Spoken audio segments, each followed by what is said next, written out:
Amici, buongiorno, rassegna stampa di sabato 13 febbraio 2021. Notizie dalla carta stampata, dal web, da Made in Polesine, dalla Voce di Rovigo, eccetera, eccetera, eccetera. Andiamo subito alle notizie. Cominciamo col Gazzettino Nazionale. Prima pagina, ecco il governo, 15 politici e 8 tecnici. Il premier Draghi scioglie la riserva, oggi al Quirinale. Tra i confermati Di Maio e Speranza. Vengono dal Veneto 4 ministri, uno del Friuli Venezia Giulia, ai professori affidati ruoli chiavi dal MEF ai fondi UE. Andiamo al Gazzettino di Rovigo, in prima pagina, l'ULSS ai Novax, via lo stipendio. Ancora polemiche per quanto riguarda l'argomento sanitari che hanno rifiutato la vaccinazione, il direttore Compostella, l'obiettivo è quello di indurli a ravvedersi, ne va della sicurezza di pazienti e colleghi.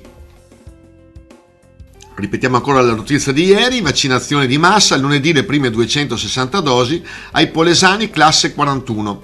Si parte purtroppo col freno tirato a causa della scarsità di fiale. A breve con AstraZeneca, via la profilassi per gli under 55. Case di riposo, allarme del sindacato, conti in rosso e finanziamenti scarsi. Mancano almeno 5 milioni di euro nei bilanci delle case di riposo polesane. E gli stanziamenti della regione non bastano.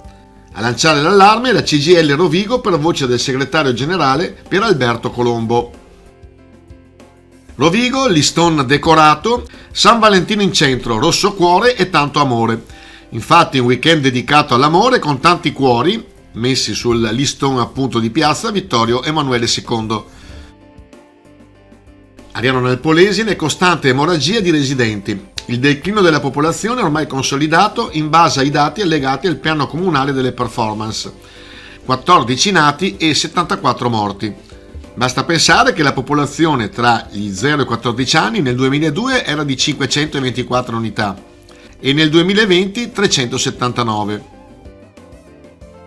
Villadose, inquinamento, Fresenius a processo. Atto di citazione per i vertici a giudizio anche per i reati di danneggiamento e gestione di rifiuti non autorizzata. Da anni cittadini e associazioni lamentano i cattivi odori e chiedono interventi contro i problemi e i disagi subiti. La Fresenius Kabi è una multinazionale del settore farmaceutico con stabilimento nella zona industriale di Villadose e i vertici si trovano imputati con l'accusa di attività di gestione di rifiuti non autorizzata per i pericolosi reflui industriali contenenti solventi organici versati nello scolo Fossetta e nel canale Valdentro. Voce di Rovigo, imprenditori truffati a sangue, con finti finanziamenti venivano spogliati di tutto. Nasce a Rovigo una maxi inchiesta di livello internazionale, coinvolte anche professionisti. A imprenditori in difficoltà veniva offerto accesso al credito tramite finanziamenti sull'asse Italia-Bulgaria. I contratti che venivano convinti a sottoscrivere, infatti, secondo le tesi delle Fiamme Gialle e Procura, in realtà portavano dritto alla loro spoliazione di bene e di quote societarie che tramite complessi meccanismi finanziari venivano alienati e resi non recuperabili. Dei 17 indagati, 4 sono polesani. Il meteo, arriva il superfreddo, 3 giorni con gelo sino a meno 9 gradi. Per la giornata di oggi la colonnina di mercurio dovrebbe stabilizzarsi attorno allo 0, ma con la sensazione che il freddo sia molto più pungente. Pesca, giorni di fermo raddoppiati, divampa la protesta. Tutti unanimi nel condannare la decisione del governo. Il raddoppio delle giornate di fermo tecnico è una misura inaccettabile che va a colpire ulteriormente un settore in forte difficoltà a causa dell'emergenza sanitaria.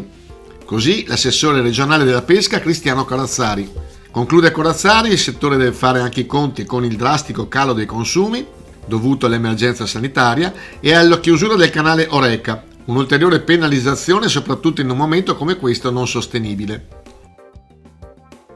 E chiudiamo con Made in Polesine. CSA, Centro Servizi Anziani di Adria, organizza proprio oggi alle 10:30, quindi avete il tempo di andare presso l'auditorium Sandro Pertini del CSA di Adria per San Valentino ad 1 metro dal cuore. Con la lettura di alcuni brani, le letture saranno accompagnate da alcuni musicisti in ricordo degli ospiti che ci hanno lasciato in questo periodo pandemico. Introduzione di Monica Stefani. Sempre da Made in Polesine c'è questo post di Massimo Barbuianni che brinda ai 30 anni di Adria Shopping. Oggi, 30 anni fa, un gruppo di commercianti si trovava presso lo studio notarile del dottor Fabbri per costituire Adria Shopping. Complimenti! E ricordiamo che oggi è il secondo giorno di Adria Rally Show, appunto all'autodromo di Adria. Purtroppo non è possibile entrare perché è chiuso al pubblico, e come Made in Polesine stiamo preparando un servizio che sarà in onda fra pochissimi minuti. Per oggi è tutto, grazie come sempre di ascoltarci, di seguirci, di sentire anche il notiziario che facciamo su Radio Diva più o meno alle ore 12, e come sempre da Leandro Maggi è un piacere stare con voi. Ciao ciao!